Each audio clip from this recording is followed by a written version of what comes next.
시편 121편입니다.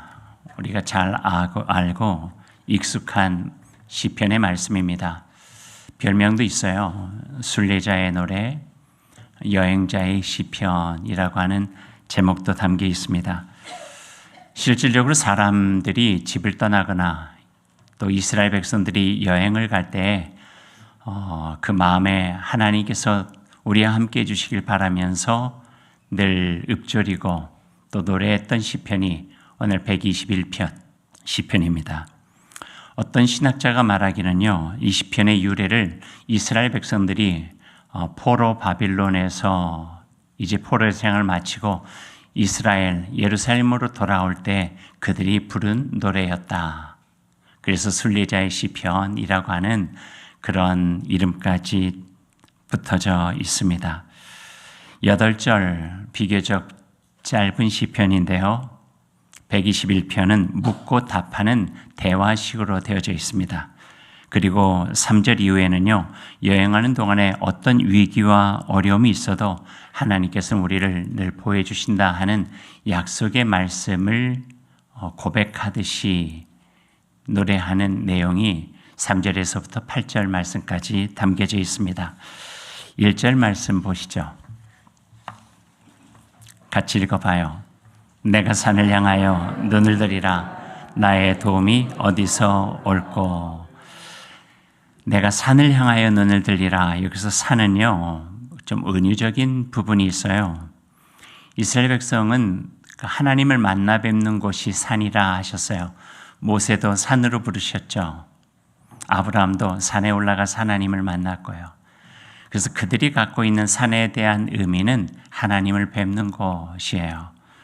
시온산이라 해도 되고요. 그들의 하나님이 계시는 그곳이라 해도 될 것 같아요. 내가 산을 향하여 눈을 들리라 나의 도움이 어디서 올까 하는 거예요. 근데 산을 하나님을 향하여서 눈을 들었는데 나의 도움이 어디서 올까 조금 부정적이에요. 내가 도움을 어디서 찾지 하는 갈급함이 그 속에 있는 거예요. 거기에는요, 그들의 아픈 삶의 여정이 있어요. 그들은 하나님이 계시는 곳을 잃어본 적이 있어요. 성전이죠. 바벨론 포로가 되어진 다음에 예루살렘 성전이 처참하게 무너졌어요.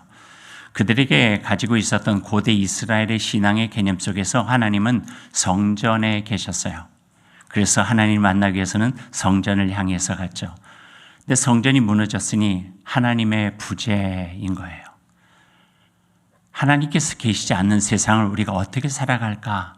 그 계시지 않는 곳에서 우리의 도움은 어디에서 올까? 하는 그 탄식하면서 부르는 노래, 하늘 향해서 부르는 질문과 같은 게 오늘 1절에 담겨져 있어요. 하나님의 사라지는 부재의 경험이겠죠. 그러기에 하나님은 어디에 계시나? 라고 물을 수밖에 없었고요. 하나님이 계시지 않는 것만 같은 상심과 슬픔의 상황 속에서 묻고 있습니다. 내가 산을 향하여 눈을 들리라 나의 도움이 어디서 올까? 누가 나를 도와줄까? 1절에 대한 대답이 2절에 있습니다. 2절의 대답이에요. 나의 도움은 천지를 지으신 여호와에게서로다. 무너진 성전, 바라볼 곳이라고 하는 높은 산밖에 없는 그들에게 그 도움은 천지 만물을 지으신 하나님께서 도와줄 것이다. 이렇게 말씀해 주고 계세요. 이거를 신학적으로 표현하자면 신적 존재의 확장이에요. 하나님은 그곳에 계신 줄 알았는데 그곳이 무너졌어요. 하나님 어디 계시지? 그런데 하나님이 온 천지 만물 속에 계시는 거예요. 그래서 여전히 우리 곁에 계시는 하나님을 발견하는 고백이 2절 말씀에 담겨져 있는 거죠. 예루살렘 성전을 향해서 고정되어졌던 그 시선들을 우주적인 공간으로 확장시켜 주십니다. 하나님은 그곳에만 머무는 분이 아니라 온 우주 만물 속에 살아 역사하시고 우리와 함께 하시는 분이지, 부재의 상황 속에서 하나님의 임재를 경험하게 되어지는 고백들, 2절 말씀에 담겨져 있는 거죠. 2절의 대답을 그 누군가의 대답이라도 할 수 있는데요. 자신의 마음 깊숙한 곳에 들려오는 하나님의 음성이라고 표현해도 될 것 같아요. 이런 거죠. 이렇게 힘들고 어려운 상황에서 나를 도우실 분은 누굴까? 절박함 속에서 질문할 수밖에 없는 그 삶의 상황 속에 그 마음속에 깊은 속에서 다시 울려 퍼지는 음성 하나가 있는 거야. 아, 하나님이 계셨지. 하나님이 계시지. 천지 만물을 지신 하나님이 계셨지. 그분이 나를 도와주실 거야. 이 고백이 1절과 2절. 그래 누구와 누가 이렇게 주고받는 대화이기도 하지만 또 다르게는요. 나의 상황 속에서 갖게 되어지는 허탄함과 탄식의 질문 속에 내 안에서 하나님께 들려주시는 음성을 들으면서 다시 힘을 얻고 회복해가는 그 마음이 2절의 대답으로 보여줄 수가 있는 거죠. 그리고 3절부터 8절까지의 말씀 매우 단순해요. 하나님께서 그의 사랑한 백성들을 어떻게 돌보고 계시는가에 대한 내용이 3절에서부터 8절 말씀까지 나와 있어요. 그 중에 가장 중요한 단어는 많이 반복된 단어가 중요한 단어거든요. 6번이나 반복된 단어가 하나가 있어요. 그 단어가 바로 지키시고예요. 지키시며. 따라해 보십시다. 지켜주시고. 우리를 향하신 하나님의 마음이에요. 지켜주신다. 3절 너를 지키신 이가 돌지 않으신다. 4절 이스라엘을 지키시는 이는 졸지도 않고 주무시지도 않는다. 5절 여호와는 너를 지키시기 위해 오른편에서 그늘이 되어 밤에 달도 낮에 해도 결코 상하게 하지 못하게 할 것이다. 7절 여호와께서 너를 지키고 또 지켜서 환난을 면하게 하시고 영원까지 보존해 주신다. 그리고 마지막 8절 여호와께서 들고 나가는 모든 것 살고 죽고 죽음을 넘어 새로 사는 그 모든 날을 지켜주실 것이다. 한두 번 말하면 혹여 잊을까 봐 말하고 또 말하고 강조해서 6번이나 반복해 주시는 거예요. 너무 힘들어서 절망해 버릴까 봐 반복하고 또 반복하죠. 한번 여기 이렇게 들여다보니까 우리가 인생을 살아가면서 몇 번이나 낙심할까, 몇 번이나 실망하고 몇 번이나 주저앉을까 생각해 보니까 수도 없을 거 많아요. 수도 없이 많을 때 이 말씀을 기억하라는 거예요. 아, 지켜주시지. 아, 지켜주시지. 아, 지켜주신다 약속했지. 지켜주시지. 그렇게 다시 일어나는 거예요. 그래서 6번이나 반복하시면서 누차 우리에게 요즘 우리말로 하면 귀에 딱지가 않도록 들려주고 계시는 하나님의 마음, 그 마음이 이 말씀 속에 있다. 우리가 볼 수 있을 것 같아요. 여기서 지켜주신다라고 하는 단어를 그 이스라엘 히브리 말로 하면은요, 샤마르라고 하는 단어를 사용하고 있어요. 성경 곳곳에 얼마나 많이 있는지 몰라요. 민수기 6장에서도 있고요. 참 많은데 그 한국말로 표현하기는요, 여러 가지 다른 표현들을 써요. 한 4가지 표현을 사용하고 있는데 오늘 말씀처럼 지킨다 이렇게 표현하기도 하고 또 하나는 보호하다, 보호해 주신다. 요즘 꺼져가는 그 등불도 보호하신다.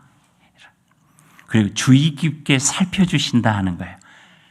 예를 들면 걸음만 막 뛴 아기가 막 일어나서 막 걸으려고 할 때 엄마가 잘한다 박수치고 많아요. 혹시나 넘어질까 계속 눈 시선을 떼지 않잖아요. 그 말씀에 주의 깊게 살펴주신다. 그리고 보존해 주신다. 이런 4가지 표현으로 우리 한국말 성경에는 나와 있어요. 6번이나 반복하며 강조해 주고 계시는 거죠. 왜 그러실까? 조금 전에 약간의 설명을 드렸지만 가장 중요한 단어는 약속이에요. 약속. 언약이에요. 언약. 아무리 힘들고 어려워도 끝이 보이지 않는 것 같은 환난 속에서도 너희만큼은 내가 책임지겠다. 내 백성 아니냐? 내 자녀 아니냐? 내가 지켜주겠다. 이런 거예요. 그냥 막연하게 그냥 조금 시간 되면 세월이 약이야. 지나갈 거야. 이런 식의 위로가 아니에요. 그저 하는 격려가 아니라 너희는 나의 백성이니 나 여호와 하나님이 분명히 돕고 지켜주시겠다 하시는 약속, 굳건한 약속이 오늘 이 시편 121편에 담겨져 있다 하는 말씀입니다. 이것을 이루기 위해서 하나님께서 약속해 주시는 내용이에요. 나 졸지 않을 거야. 나 잠도 안 잘 거야. 내가 너의 오른쪽에 늘 함께 할 거야. 아무리 낮에 해가 뜨겁고 밤에 달이 차다 해도 내가 너를 지켜 모든 어려움을 이겨내게 할 것이야. 우리 하나님께서 우리 백성을 향해서 주신 신실한 약속이죠. 그 안에 하나님의 마음이 있습니다. 나는 결코 포기하지 않을 터이니 너도 포기하지 말아라. 내가 너의 곁에 있음을 늘 기억하고 결코 잊지 말아라. 이 말씀을 해주고 계십니다. 꾸준하게 집요하게 우리 곁에 계시겠다고 하는 하나님의 반석과 같은 약속입니다. 믿으셔도 돼요. 하나님의 약속이니까요. 믿으셔도 돼요. 하나님께서 그 약속을 지키기 위해서 우리에게 보여주신 여러 증거들이 있는데 아들을 우리 곁에 보내주신 성육신의 증거가 얼마나 확실한 증거예요. 그걸로도 못 믿겠으면 예수 그리스도 자신의 아들을 십자가에까지 가서 우리를 어떻게 지켜주시는가에 대한 그 말씀까지 해주셨잖아요. 그러니 하나님 이 말씀은 우리가 믿어도 된다 하는 말씀입니다. 어린 아들이 희귀암에 걸려서 힘들게 투병하다가 주님의 품에 먼저 갔어요. 엄마의 마음이 얼마나 무너질까요? 말도 할 수 없죠. 얼마나 힘겨울까요? 우리가 생각할 수 없을 것 같아요. 장례를 마치고 난 다음에 그 엄마가 목사님에게 이렇게 이야기를 해요. 목사님, 제가 죽을 때까지 이 슬픔이 끝나지 않겠죠? 그렇게 이야기를 해요. 그때 목사님이 대답합니다. 예, 어떻게 그 슬픔이 없어질 수 있겠어요? 더 많이 힘들어질지도 몰라요. 하지만 이것만은 꼭 기억하셨으면 좋겠어요. 그 슬픔으로 걸을 수밖에 없는 삶에 십자가에서 보여주신 하나님의 큰 사랑도 함께하고 있음을 꼭 기억하시면 좋겠어요. 너무 힘들면은 십자가 한 번 더 바라보세요. 너무 크게 슬프면은 십자가 또 한 번 바라보시고, 그래서 하나님께서 내 곁에 계신다고 하는 것만큼은 잊지 마세요. 이렇게 대답을 했대요. 살다 보면 왜 아픈 일이 없겠어요? 왜 슬픈 일이 없겠어요? 왜 힘들고 괴로운 일이 없겠어요? 늘 우리 곁에 있겠죠. 뗄 수 없게. 그러나 우리를 지켜주시는 하나님, 우리 곁에서 함께 걸으며 지켜주시겠다고 약속해 주고 계세요. 그 약속이 오늘 시편이에요. 내가 산을 향하여 눈을 들리라. 나의 도움이 어디서 올까?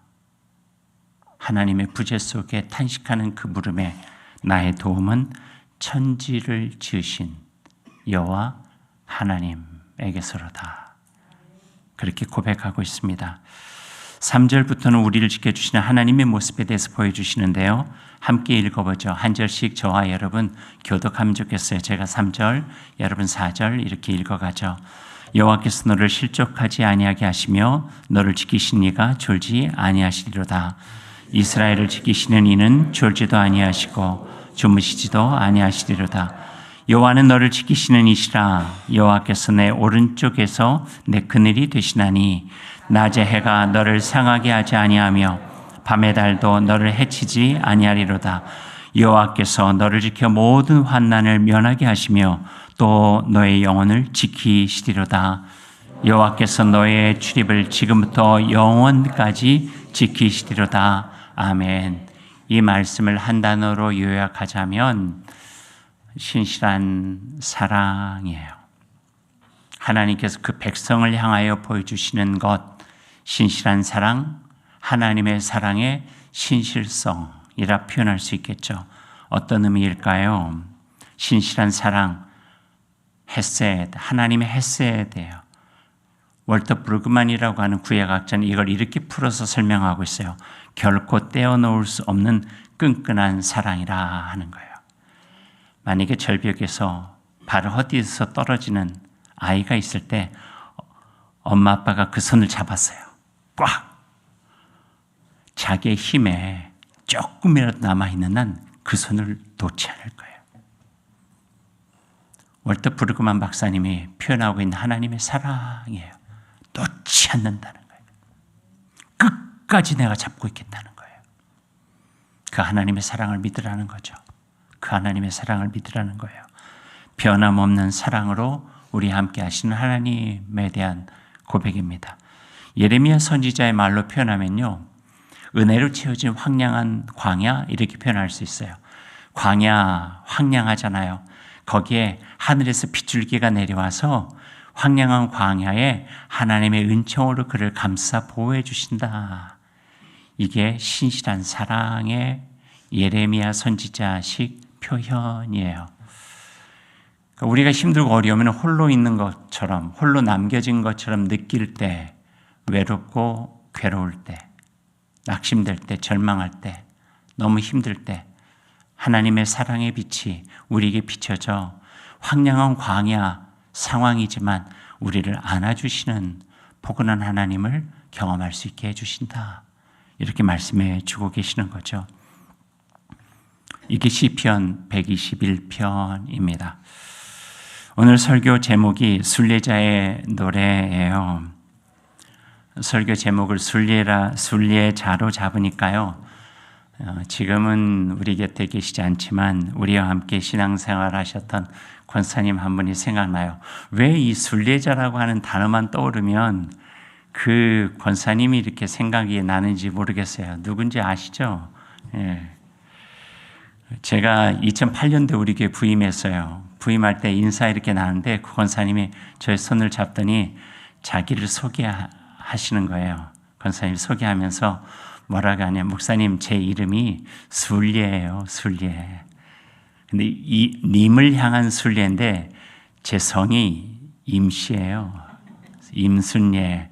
근데 임이 누구냐면은요, 제가 잊어버릴 수가 없어요. 임이 누구냐면은 목사님 제 이름을 거꾸로 한번 해보세요. 그래서 이렇게 임순례, 예수님? 그러니까 예수님이 제 님이에요. 이름도 잘 지어야 오래 기억되는 것 같아요. 순례하면 그분이 이렇게 생각이 나요. 마지막에 항암 과정 속에서도 쉽지 않으셨는데 너무 힘들어서 막 몸에 막 두드러기가 많이 날 정도로, 그래도 그분 곁에 우리 구건사님과 가서 예배드리고 같이 기도하고 했던 기억이 납니다. 순례는 무엇일까요? 성지 순례가 있고 국내 성지 순례가 있어 어떤 의미 있는 장소를 찾아가는 것을 순례라고 말할 수 있겠지만, 신앙적으로 볼 때 순례라고 표현하면은요, 내 마음의 중심을 찾아가는 여정이에요. 그러니까 밖으로 가는 게 아니라 내 마음의 중심을 찾아가는 여정인데, 그곳에서 나와 함께 하시는 주님을 만나는 순례. 이게 온전한 순례의 목적이에요.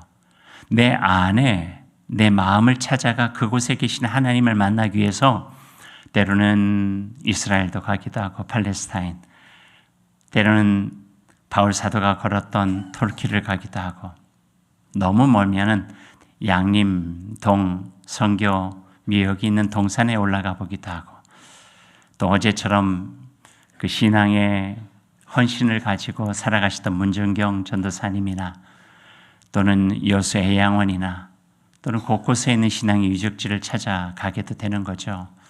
그곳에 가서 만나는 것은 그곳에 되어지는 어떤 관광, 여행이 아니라 내 안에 여호와 하나님과 더불어 살아가는 삶의 자세를 다시 한번 가다듬고자 하는 거예요. 그리고 그 마음을 가지고 나의 인생을 더욱더 견실한 믿음을 가지고 살아가 보겠다. 아무리 힘들어도 아무리 어려워도 내 중심에 계시는 살아계신 여호와 하나님과 더불어 살아가겠다. 이게 순례인 거예요. 여행이 아니라 그래서 순례인 거죠. 주님을 더 가까이 만나고 살아가는 삶의 여정이죠. 그런 우리 삶은 신앙의 순례죠. 일상의 삶 속에서 하나님의 믿는 자의 삶으로 살아가는 이 모습, 이 모든 것들이 우리가 순례라고 표현할 수가 있습니다. 제가 순례에 어울리는 시 한 편을 여러분에게 소개해 드릴게요. 정호승 시인이 쓴 시인데요. 무릎이라고 하는 그 시 중에 나와 있는 한 부분이에요. 낙타도 먼 길을 가기 위해서는 먼저 무릎을 꿇고 사막을 바라본다. 낙타도 사막의 길을 가다가 밤이 깊으면 먼저 무릎을 꿇고 찬란한 별들을 바라본다.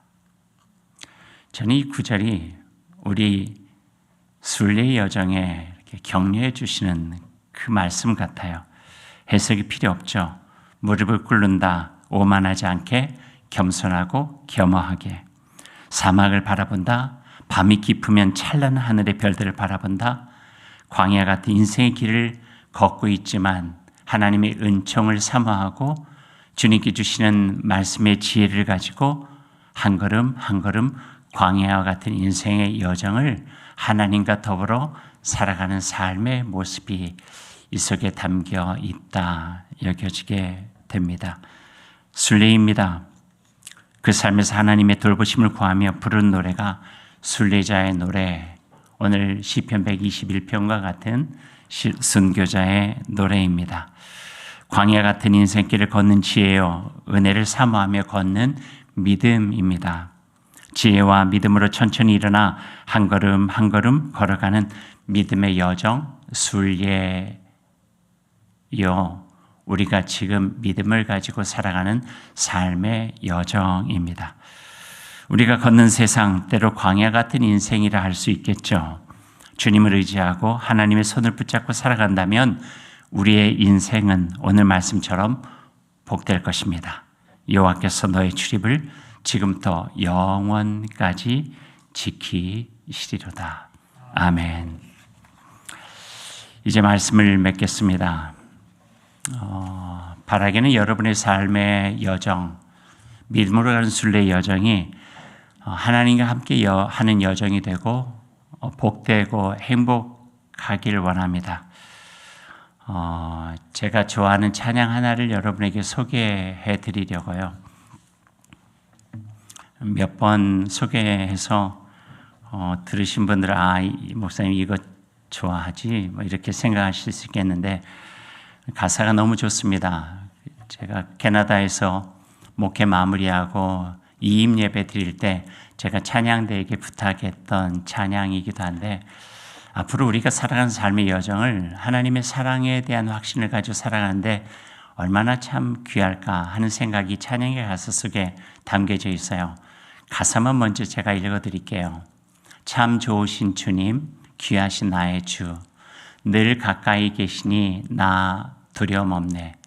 내 영이 고날 때, 내 맘 낙심될 때 내 품에 안기라 주님 말씀하셨네.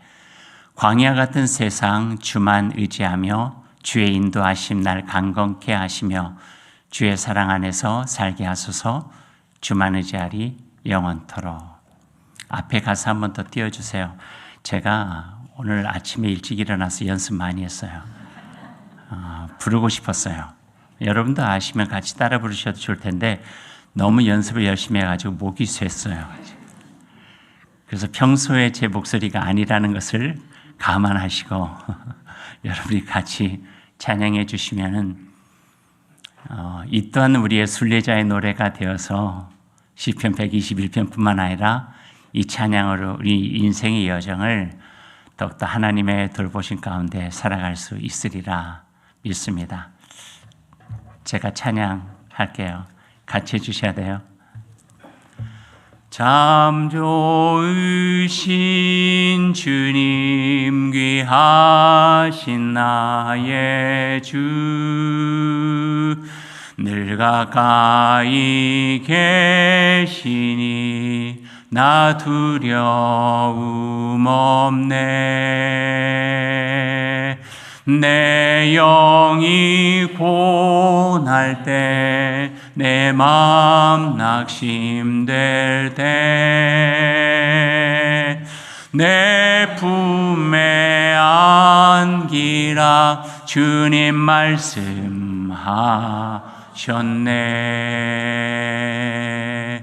광야 같은 세상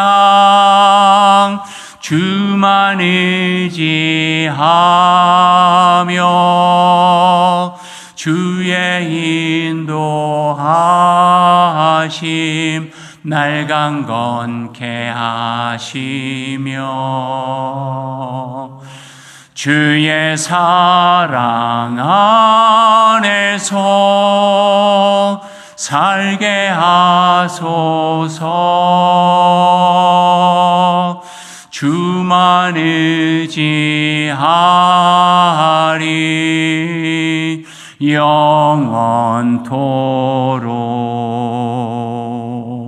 주만 의지하리 영원토록.